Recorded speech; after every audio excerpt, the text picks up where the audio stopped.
नमस्कार, मेरा नाम अक्षय है। मैं हरियाणा का रहने वाला एक इंडिपेंडेंट फिल्म मेकर हूँ। मुझे बात करनी है मेवात के बारे में, क्योंकि मैं खुद हरियाणा से हूँ और मेवात एक ऐसा इलाका है जो कि हरियाणा और उसका कुछ हिस्सा उत्तर प्रदेश और कुछ हिस्सा उसका राजस्थान में पड़ता है। हरियाणा का जो नूंह ज़िला है और कुछ इलाके थोड़े से पलवल ज़िले के भी मेवात में आते हैं। मेवात के बारे में बहुत लगातार कोशिशें की गई हैं क्योंकि उसको बदनाम करने की, क्योंकि मेवात इकलौता हरियाणा में इकलौता मुस्लिम मेजॉरिटी इलाका है और उसे लगातार बहुत सी सरकारों ने साल दर साल काफ़ी पिछड़ा हुआ बरकरार रखा है। उसे इंफ्रास्ट्रक्चरल सपोर्ट और डेवलपमेंट नहीं दी गई है और हरियाणा का तो सबसे पिछड़ा ज़िला है ही। भारत के भी 100 सबसे पिछड़े हुए ज़िलों में मेवात का नाम आता है।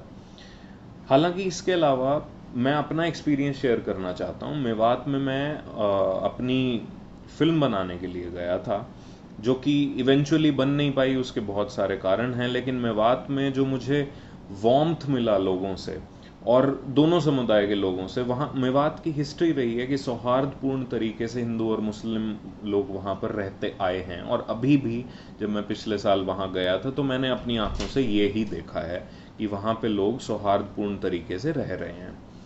तो जब मैं वहाँ गया तो मैंने मुझे बहुत ही प्यार मिला। बहुत लोगों ने मेरी मदद करी। वहाँ पर बहुत से ऐसे लोग थे जो अनजान थे बिल्कुल मेरे से, लेकिन फिर भी उन्होंने मुझे वेलकम किया। मेरी फिल्म में जो भी वो मेरा सपोर्ट कर सकते थे उन्होंने किया। वो फिल्म ना बनने के कारण मेरे फिल्म स्कूल में थे, उसकी प्रोडक्शन में उसके कारण थे कि वो फिल्म नहीं बन पाई। लेकिन मैंने जो देखा वो ये था कि गरीबी का एक मंजर तो वहाँ था। और जो पलायन की बातें बहुत से न्यूज़ चैनल्स पे हो रही है कि हिंदुओं का पलायन वहाँ से हो रहा है, ये बिल्कुल सच नहीं है। पलायन हो रहा है हाँ, लेकिन वो केवल एक समुदाय का नहीं, वो दोनों समुदायों के लोगों का हो रहा है। और उसका कारण धार्मिक नहीं है, उसका कारण आर्थिक है, इकोनॉमिक है। जब इतनी बुरी इकोनॉमिक कंडीशंस और डेवलपमेंट और इंफ्रास्ट्रक्चर की कंडीशंस लगातार बनाई जाएंगी तो लोग आखिर करेंगे क्या? आप खुद सोचो। ऐसा जब आपको लगातार बनाए रखा जाएगा तो आपका भी मन करेगा ना कि आप बाहर जाएं और अपने परिवार के लिए कुछ बेहतर अपॉर्चुनिटीज ढूंढें, शायद बेहतर कमा पाएं।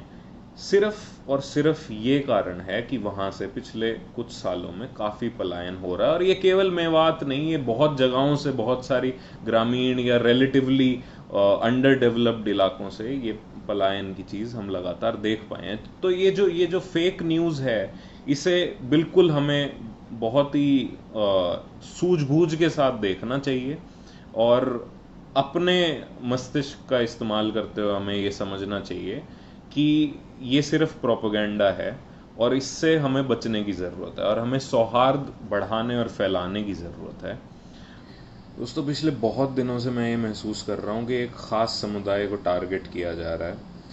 हमारे देश में एक बहुत बड़ी प्रोपेगेंडा मशीनरी है जो हमें और आपको ये यकीन दिला देना चाहती है कि हिंदू खतरे में है।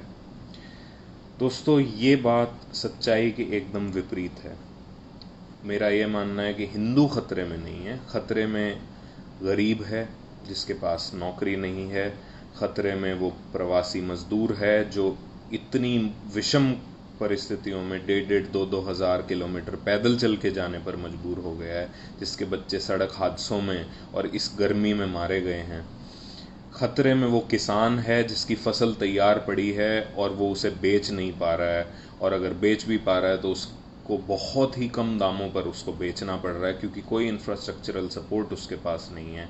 खतरे में आपके और मेरे जैसी मिडिल क्लास है जिसकी सारी की सारी ज़िंदगी बीत जाती है टैक्स भरते भरते, और उस टैक्स के बदले उसको या उसके बच्चों को ना तो कोई बहुत अच्छी एजुकेशन मिल पाती है, ना ही कोई अच्छी हेल्थ फैसिलिटीज़ और ना ही कोई बेहतर इंफ्रास्ट्रक्चर। तो ख़तरे में ये क्लासेस हैं जो इस देश के 90% से भी ज़्यादा लोग हैं।